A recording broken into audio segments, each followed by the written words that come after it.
অনেক দিন পর নিজের সংসারের পুরনো রুটিনে ফেরত আসলাম। আমার সারাদিনের কাজকর্ম রান্নাবান্না দিয়ে ভিডিওটা সাজিয়েছি, তাই একটা লাইক দিয়ে সম্পূর্ণ ভিডিওটি দেখতে থাকুন। আসসালামু আলাইকুম, সবাইকে অনেক দিন পর ওয়েলকাম করছি আমার পেজের নতুন একটা ভিডিও দেখার জন্য। যারা অনেক দিন ধরে অপেক্ষা করছিলেন আমার এই ধরনের ব্লগ ভিডিওর জন্য, তাদের জন্যই কিন্তু আজকের ভিডিওটা আপলোড করেছি।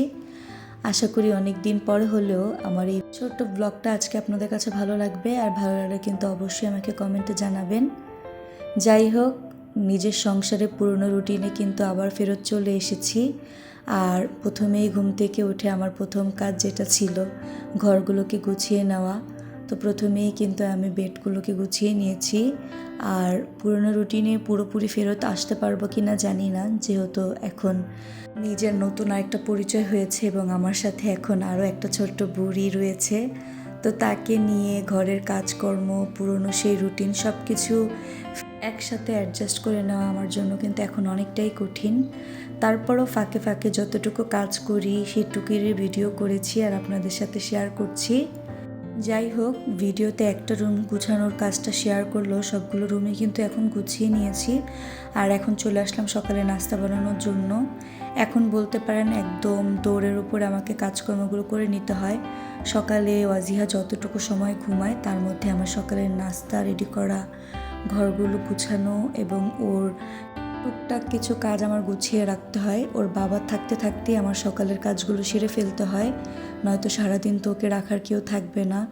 আর বাচ্চাকে কান্না করিয়ে আমার খুব একটা কাজ করতে ভালো লাগে না, তো ফাঁকে ফাঁকে যতটুকু পারি করি। যাই হোক, আমি কিন্তু অফ ক্যামেরায় রুটিগুলো বানিয়ে নিয়েছি আর এখন ভেজে নিলাম। গতকাল রাতে সেমাই রান্না করেছিলাম, তো আজকে ভেবেছি রুটি দিয়েই সেমাইটা খাওয়া হবে। এখন যতটা ঝটপট নাস্তা তৈরি করা যায় আর ঝটপট রান্না করা যায় তেমন খাবারগুলোকেই বেছে নেই। তো সেরকমই আজকে নাস্তার আইটেম রেডি করে ফেললাম, আর আপনাদের সাথে তো একটু করে শেয়ারও করেছি। এখন শেয়ার করছি দুপুরবেলা। এই যে বুড়িটা দেখেন দোলনায় ঘুমাচ্ছে, তা আমি ওর গোসলের সব কিছু রেডি করে ওকে গোসল করিয়ে দিয়েছি। দুপুরের খাওয়া দাওয়ার পর আমরা বেশ অনেকটা সময় রেস্ট নিয়েছি। এরপর সন্ধ্যায় ওর বাবা আসার পরে ওয়াজিয়াকে রাখছে আর আমি আসলাম এখন সন্ধ্যার নাস্তাটা বানানোর জন্য। তো আজকে একটু স্যুপ নুডলস রান্না করবো, এর জন্য কিছুটা সসেজ হালকা ফ্রাই করে নিলাম। আর এখন কড়াইতে একটু তেল দিয়ে তাতে একটুখানি রসুন কুচি আর পেঁয়াজ ভেজে নিচ্ছি। আমার কাছে এভাবে এই মিস্টার নুডলসগুলো বা ম্যাগি নুডলস ধরনের যে নুডলসগুলো সেগুলো রান্না করার থেকে এভাবে স্যুপ নুডলসের মতো করে রান্না করলে খেতেই বেশি ভালো লাগে।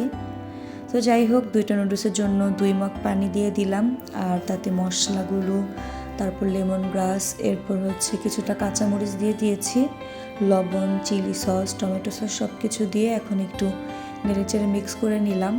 আর নুডলসটা সিদ্ধ হয়ে যাওয়ার পরেই কিন্তু আমি নামিয়ে নিব।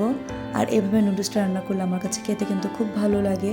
যাই হোক, রান্নাবান্না শেষ, আর এই ছিল আমার আজকে ছোট্ট ব্লগ। কেমন লাগলো অবশ্যই কমেন্টে জানাবেন। আল্লাহ হাফিজ।